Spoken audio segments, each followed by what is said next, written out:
Hey guys, welcome back to Cultured. Today we are continuing our conversation with Dima Frost regarding the topic, is religion dying? So I can't wait for you guys to hear what he has to say. Let's get to it.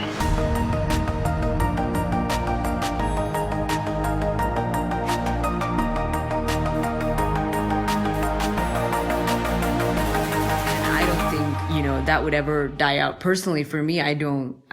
But like, how do you, let's say in the Bulgarian society, how do you see that change coming in? If your faith, if what you think you believe in is based on a checklist of what to do and not to do, that's, you're waiting to fall. It has nothing to do with God. It's not, it's like, I'd say this is what people call religion, but it's not even religion. Yeah. It's just, no. Yeah. And I realized that this is exactly what separated people in these two very different groups. Because I cannot say that, the young people are unaffected by this and they're just all very connected to God and they know God personally. Because there are people like this and there are people who are not like this, unfortunately. But I can see that people really want to do the right thing. Right. They don't always realize what it is because they're used to thinking in checklists. Yeah. And people telling them how to think and what to do takes that kind of thinking away from them. And what adds to that, what makes it worse, is this whole fake news generation. Because fake news generation. Wow. Yeah. For me, that's a very big deal. And that's another factor, because you need to know God, but that's a very broad statement to some people, because they would have questions about, which God, or like, what do you mean by God? Yeah, yeah. And some people would say, well, I believe in my God, you believe in your God. Yeah. You have your right, I have my right. And to me, that traces us back to, because you wouldn't have the same kind of debates in, 50 years ago, 100 years ago. Right. You would have very different questions. Yes. Today, people they have an impression that there is no truth. The fake news generation is that everything is kind of relative, subjective. Yes. It's, it depends on everything and nothing, and it might not even be true. Oh, man. And there is even no question of what's true. It's more like what makes sense to me right now. Yeah. And this is fundamentally wrong. Yeah. People can put me on, burn me for this, but if we don't, if someone comes up to you and says, you know what, I think the sky is red. You're like, you gotta accept it. You're like, oh yeah, that's your... Yeah, you have your right. Yeah, of course, yeah. Well, if I look at it, I think, it could be red. It could be... No, we don't have the debate. Like, what? Yeah, that's the thing. I think that's a topic on its own. Like, this whole, what do you say, like subjective truth or, I don't know. It's, oh man, oh my gosh, we could, I think that would be a good topic actually. Maybe we'll take it up, but... But it traces things back to God, because for people who understand God, the idea of what and who God is, just like you said, all of the other questions, they just disappear. Because it's not just what you do on Sunday. God's not that. Yeah. It's not how, even if you are a very, very, committed church visitor, and you come at every service or every meeting or whatever it is, that's still not God. Yeah. If you read the Bible 700 million times a year, and you know all of it by heart, that's still not God. I'm sorry. Yeah. And even if you're like, so spiritual and you're fasting all the time and you're like, you can still miss God in that. Yeah, absolutely. Because just like you said, those things are not the thing. They are the symptoms.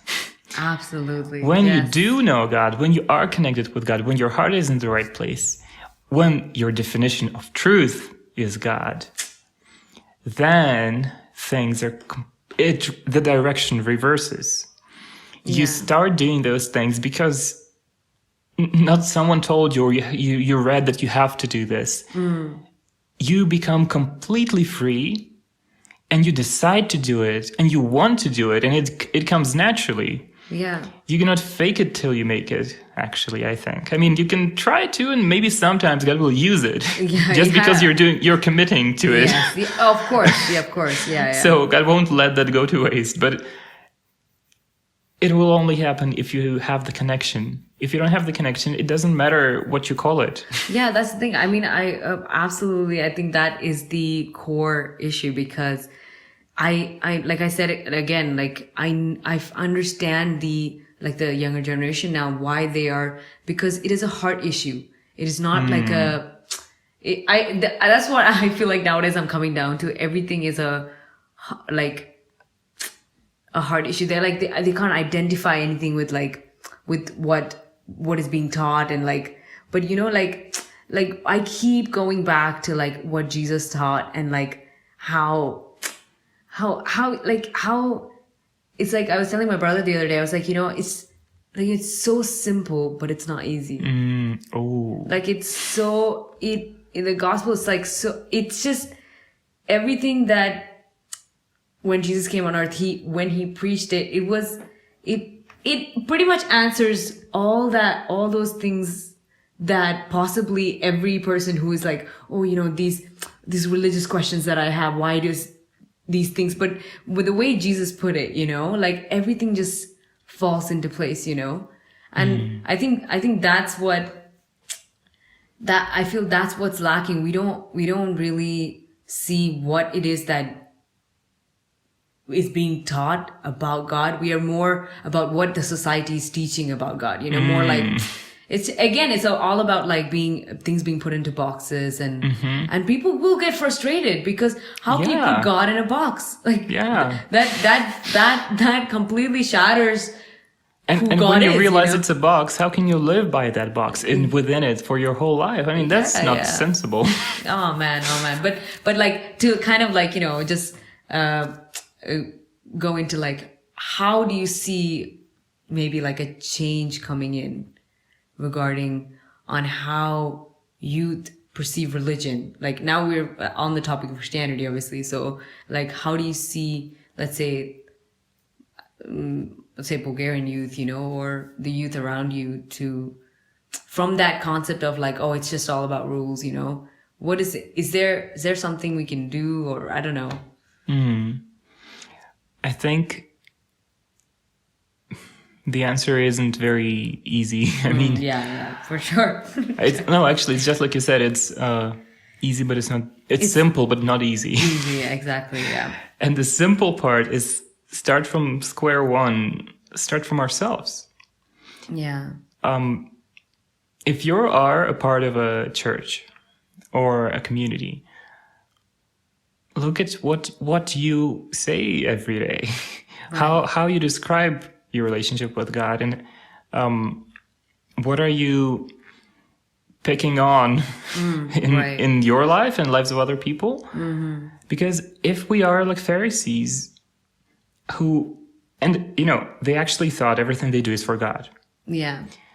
Oh, by the way, Pharisees were religious people in the time when Jesus came to earth. There were these religious leaders who were against Jesus' teaching. So yeah, just a little context. But yeah. Yeah. And yeah, maybe we shouldn't go too deep into them because they claim to have been doing things for God, while we know they've done some very bad things.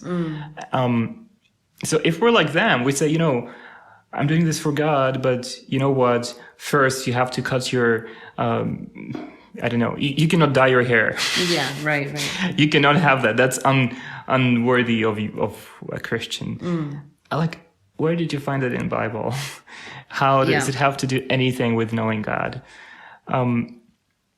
If there are young people around you, just think about, try to see the world from their perspective. Right. And there is a much better point to be made here. There is a difference between salvation and sanctification. So we're going into complex terms. Wow, okay, go for it. Salvation, for a person who grew up in a Christian family, is like this ultimate goal. people around them will tell them that they'll keep telling them the gospel that Jesus came on this earth Right. for their sins because everyone is sinful. Right.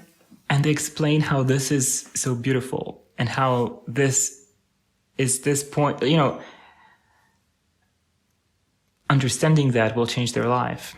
Right. But at the same time, because these kids grow up in that environment, people kind of get used to them being around, doing all the things, and they start expecting them to behave like a person who has not only been saved, but who's already being changed by God every day. Right. Because from the Bible, we know that God gives us, in the moment when a person admits their relationship with God, admits that that there is no relationship, that the God of the Bible is living and alive today, and that's the God who created everything. That's the God who owns everything. And that's the God that we need to make peace with. When people admit that, we know that that person gets saved. When they admit their sin and they bring it and say, give me something better, replace this. And then we have a promise that God will start working in that person. Yeah. God will send the Holy Spirit to change them from inside out. And it's just the most incredible thing. And it's something that has changed lives of, there are crazy stories about life being changed from something broken and destroyed and just miserable to becoming this just literally light for many people. And we look at those stories and we use them in their own time. We expect that effect before the person reached that stage. Right. And all of a sudden, people get a lot of pressure on them. Like they have to meet these criteria for how Christian lives should look like, but they don't really even know that yet. Yeah, as in that they're all on a journey to. Is that what you mean? Like, because you're talking about sanctification, right? Mm-hmm. So do you mean that like after being... We expect sanctification before salvation. Right. Okay. Oh my gosh. Yep. Word. you expect the person to act like they've been saved before they are. Wow. Yo. Yep. And that creates an impression. If you invite somebody to church with you, they'll be like, oh, in Bulgaria, you often would hear, oh, I don't have the right things to wear. Oh, no, sir. I'm not a good person. I don't think it's not right for me. And you hear things like that and you're like, wait, what? Wow. But for them, it makes sense because, of course, if all of those things are expected of you, people think that's the threshold you have to reach to even get any kind of glimpse at this thing. But that's not what the Bible says. It's not what Jesus says. Oh, man, that is so good, man. That is amazing. Well, it's actually sad. Because I didn't think like that. People think that they need to be perfect before they can talk to God, before they can reach God. Yeah. And what's worse is that some people feel like that in church, not outside. So this threshold to reach, it's not just for the external people or something. It seems like it's universally applicable to everyone, and the Bible actually says that no one can reach that. That's why we need salvation. Man, yeah. But it seems like we put that as an expectation. Like, that's what you're supposed to be. And then... You need to be reading your Bible this many times, you need to be praying, you need to be you need to be very active, you need to be involved, you need to have all the fruit of the Spirit. But this person isn't saved yet. Wow. Man. And you know what? Yeah. It seems like it's very easy to keep, to go under the radar. Oh. What I mean is that for a long time, people can do all those things without actually getting them. Wow. And then when they become this, well-known worship leader in America or something, and they fall, or they actually admit that they've been faking it for all this time. Wow. People get very devastated. And I'm not trying to insult anyone, from those people, but out of them, there are people who haven't really known God. But it affects many people who seemingly have accepted Jesus and who understand God and connection with God, and they have a connection, and they get shocked because they think, wow, look at that person. Yeah. Yep. So yeah, we talked about it. And that's why, I mean, I cannot give any kind of diagnosis for the youth today because there are different kind of situations. But the people who do have, there is a quote Okay. that I really like. And I've been bringing our youth group to a place where you can find it in Sofia. Yeah. So if you know the little garden in front of the National Theater, the red building with the fountain. I know it. So in that park, there are several small like statues and monuments. And product placement. Entering from the side of Starbucks. Yes, I know that. There is a little white marble sculpture. It's like two wings on a stand. Wow. It's just on your right. And if you look closer, it has inscription at the bottom of it, at the base. Wow. And I'm going to read it out because I actually prepared it. I liked it very much. Read it. So it says, actually, I think on the monument it's slightly different, but I found the original. And it says, freedom is a fragile thing and is never more than one generation away from extinction. It is not ours by inheritance. It must be fought for and defended constantly by each generation, for it comes only once to a people. Those who have known freedom and then lost it have never known it again. And this is by Ronald Reagan. Yeah. Completely different context, of course. And on the monument, it's slightly shortened. Yeah. And the quintessential core of it is freedom cannot be inherited. It has to be fought for. So I'm going to replace the word freedom with Christianity or religion or God. Yeah. Cannot be inherited. Just being part of the, church doesn't mean you're automatically Christian. Doesn't mean you're automatically, you get it all. And if you don't get it, that's because you don't inherit it. Man. And you have to make some effort for it. Man, that is amazing. That's insane. And it's a big answer for many people, I think, because they need to take their own stand. And I see people who are doing that. And they are unshakable. I mean, I don't want to kind of jinx it. Yeah, oh man. But they stand so strong. They don't need anyone to explain them, what truth is. And they won't be so scared by people falling because they stand in their God and not in someone else's standing. Man, Dima, that quote. When you were reading with freedom, I was actually doing exactly what you just said.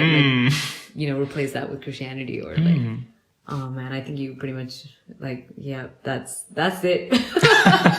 I loved that. So I think we will kind of. So answering to the question that we asked at the beginning. Go for it. Will religion die with our generation? Will we be the last ones? Yeah. Well, you said it earlier, and I totally signed underneath. Yeah. No, it won't. It won't. Of course it won't. Oh, yeah. But yes, it will. Of course it will. And I love it looks like a paradox. Wait, Dima, what didn't you just say two opposite things? Right. I love these kind of answers lately because there is so much truth. The religion that we described as a box, it will probably die. It has died many times over in the past, and it will die again. Yes. Because it has to. Yes. And it actually probably dies with every generation. And the next one comes up with its own little box. Oh my gosh. It's not going to disappear. You're just going to come up with a different version of it that's relevant. But the religion that is, the other one that we describe as relationship with God. Yep. That won't die because our God lives. And that's it. We have a permanent, strong foundation. And that means if you're not standing on it, of course, whatever you call, if it's not on the solid ground, it will drown.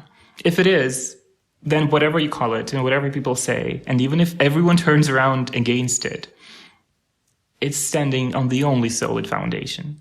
Wow. So the question is, are you standing on it? Because then we've got the answer. You know what? We'll just leave it at that note. I mean, yep. Guys, I just want to say, Matt, Dima, thank you so much. Thank you. Honestly, on that note, that question, that's so important. But again, thank you so much. Thank you so much. You're amazing. I'm not, but Again. thank you so much. But yeah, I just want to say thank you guys for listening, and I hope everything's been going well for you guys. But until then, I will speak to you guys soon. So from Dima, you want to say bye? Bye. It was really interesting. Thank you so much for starting this podcast and this conversation. I think there is a lot of gold mining happening here. Oh man, thank you. He was the one who suggested this topic, by the way, so I'm all for it. But thank you guys again for listening, and I will speak to you guys soon. Bye bye.